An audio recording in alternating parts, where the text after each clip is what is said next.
Comanche Nation. Today, a sovereign entity without a reservation. In less than 1 decade, over 30 million buffalo were slaughtered across the American plains. By 1885, fewer than 1,000 remained. A 99.99% extermination that destroyed the Comanche way of life overnight.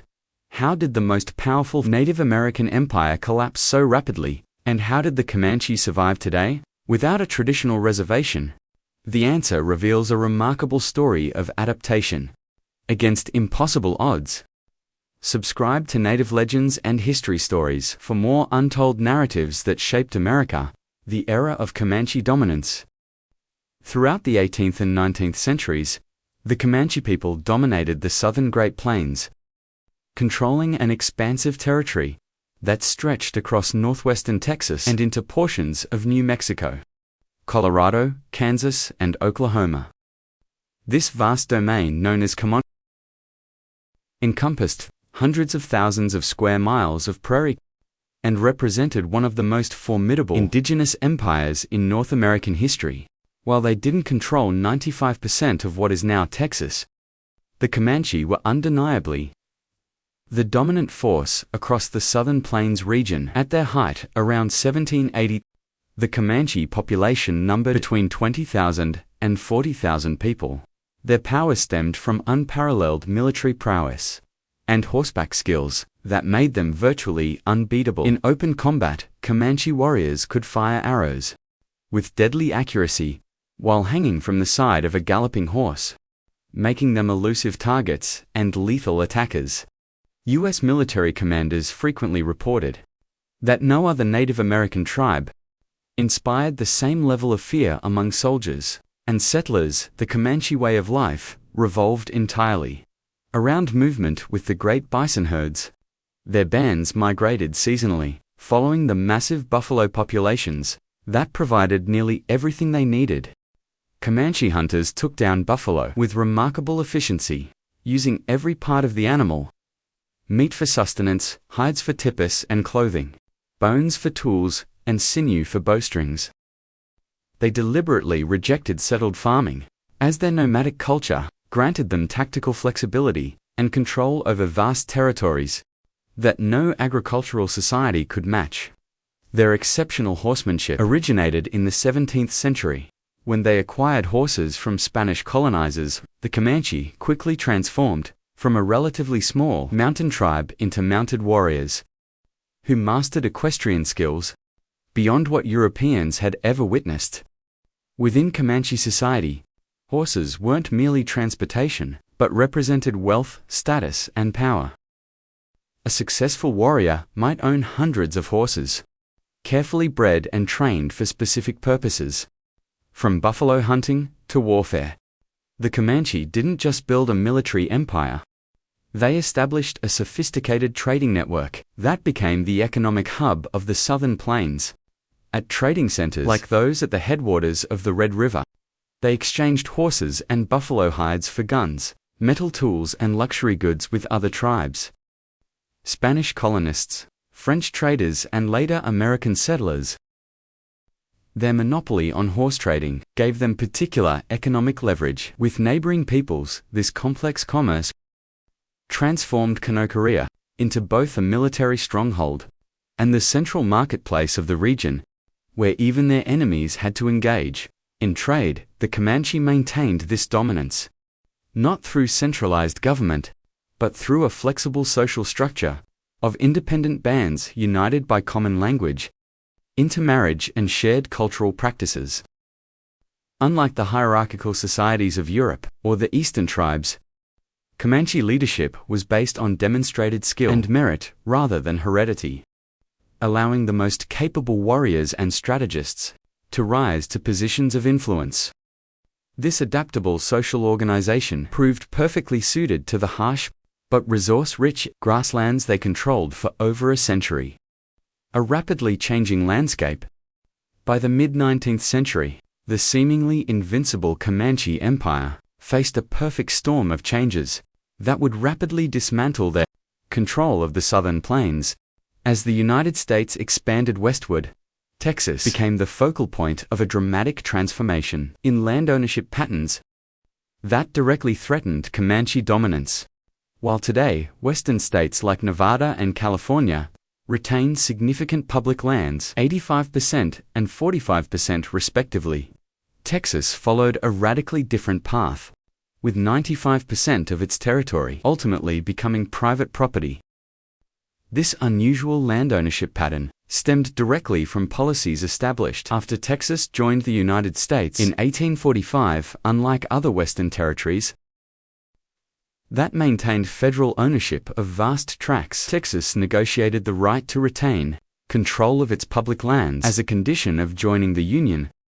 This unique arrangement had catastrophic consequences for the Comanche and other indigenous peoples. The Mexican-American War, 1846–1848, served as a catalyst for accelerated white settlement.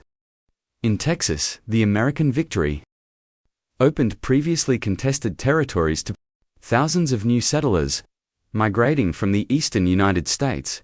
These newcomers arrived with fundamentally different concepts of land use and ownership than the nomadic Comanche, where the Comanche saw open plains for buffalo hunting and seasonal migration.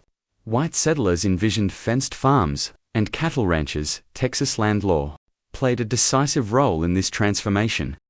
The state actively promoted private ownership by distributing land grants to individuals and corporations, rather than maintaining federal reserves. In many cases, the state offered land at extremely low prices, or as incentives for railroad development, spurring rapid establishment of farms and ranches across former Comanche territory. The Texas legislature disregarded indigenous claims to the land, treating vast areas of Comanche as vacant and available for settlement. Perhaps the most devastating blow to Comanche power came with the systematic destruction of the buffalo herds between 1870 and 1878. Commercial hunters carried out an unprecedented slaughter, enabled by newly constructed railroads that provided easy access to the plains and fast transportation of hides to eastern markets.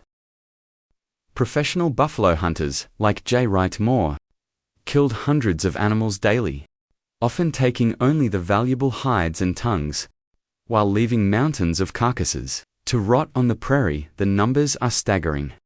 From an estimated 30 million buffalo in 18, fewer than 100 remained by 1885.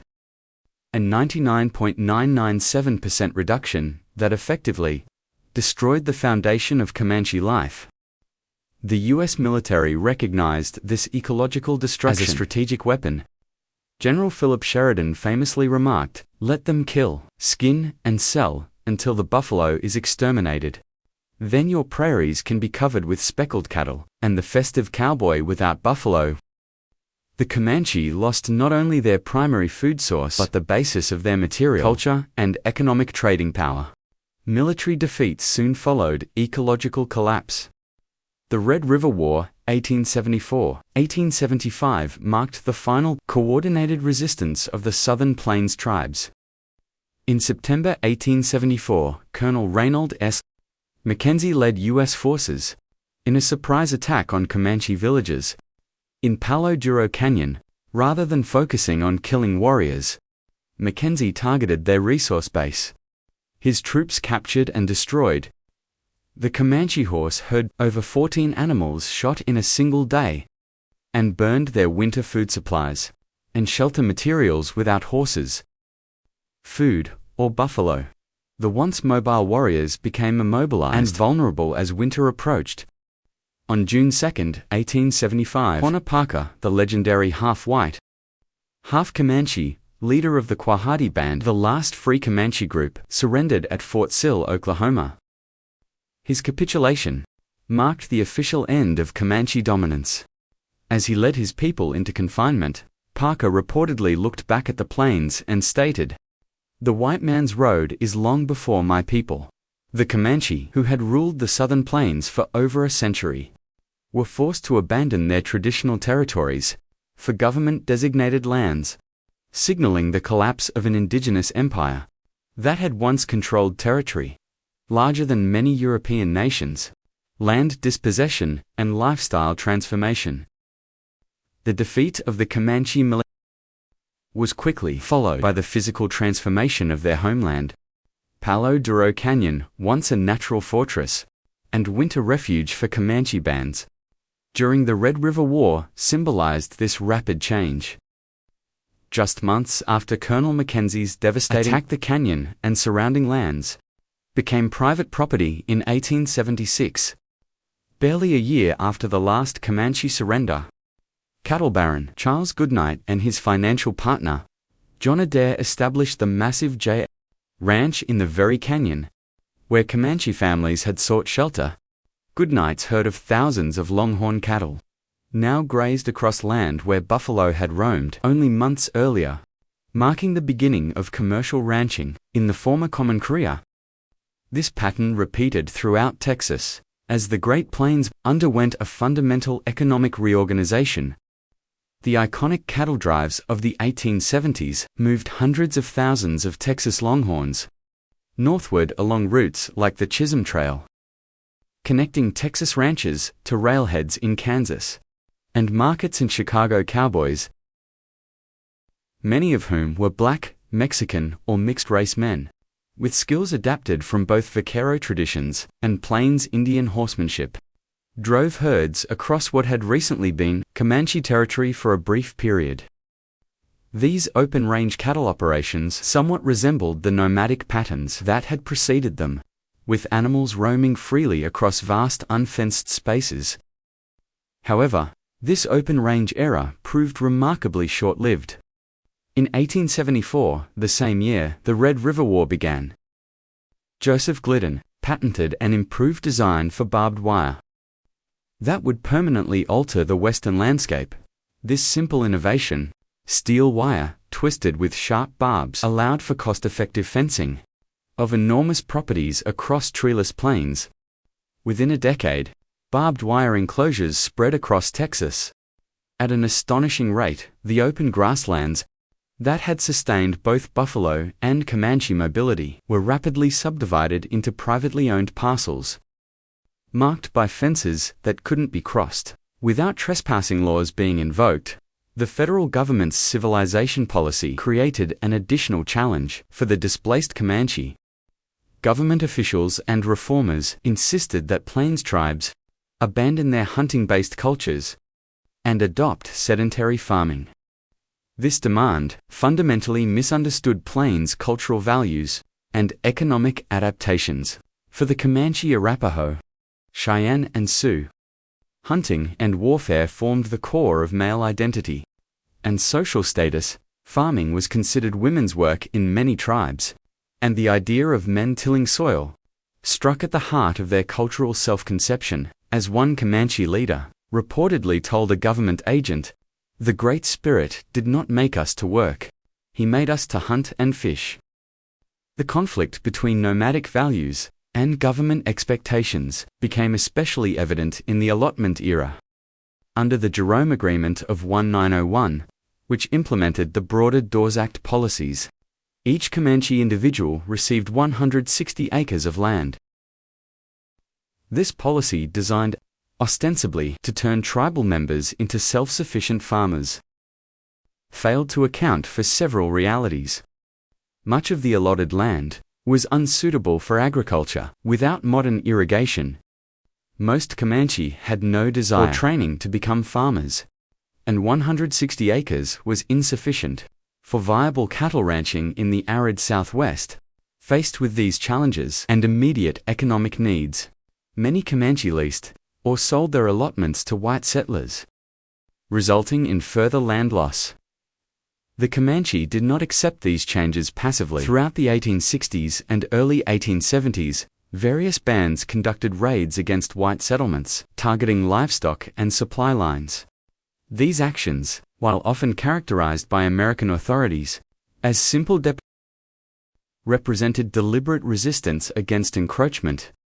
Even after military defeat, Comanche people found ways to maintain aspects of their culture while adapting to new constraints, often traveling between allotments to maintain community connections and conduct traditional ceremonies, away from the watchful eyes of government agents. The Medicine Lodge Treaty of 1867 had attempted to confine all Southern Plains tribes to reserve territories in present-day Oklahoma. The Comanche, particularly the Quahati Band, led by Quanapaka, had refused to attend the treaty negotiations and rejected its terms.